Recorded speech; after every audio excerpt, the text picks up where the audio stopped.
When you put together a giant snake, Chris Hemsworth, and conflicting sources, you get something that is equal parts interesting and weird. A Norse myth.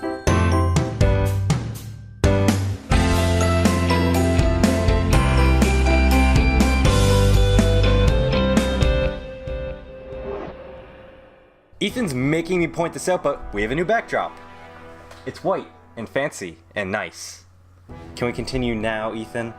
Yes. Welcome back to Lessons from History. For this episode of Myth Minutes, we'll be talking about the second of Loki's children, Jormuungandr,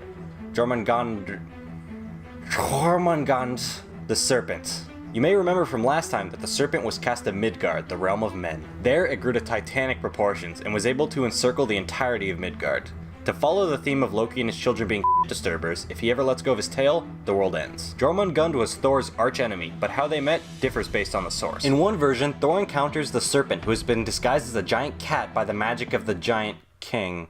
Ethan, this is the wrong script. This can't be right. No, that's correct. It is? Yeah. Seriously?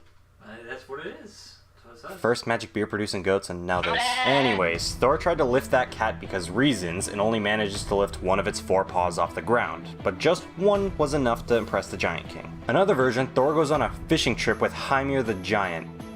Oh dear God. This is my life now. Reading bizarre mythology.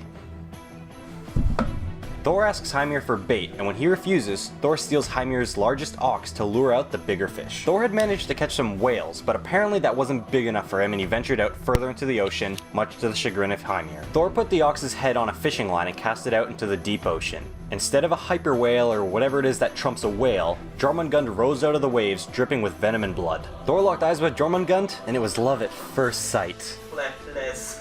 It was an instant rivalry. Right as Thor went in to fight the crap out of a sea monster like any good Norse god would do, Hymir cut the line because he's a pansy who's afraid of fighting giant snakes. How Jormuungandr ate the head of an ox without letting go of his tail and ending the world is beyond me. Regardless of which version of the tale you follow, Jormuungandr would remain beneath the watery depths until Ragnarok, but that is a story for another day.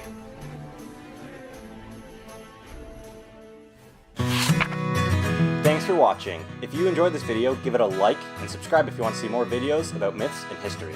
Big thanks to Evelyn G for getting my ass in gear and reviving the Myth Minute series. Thank you.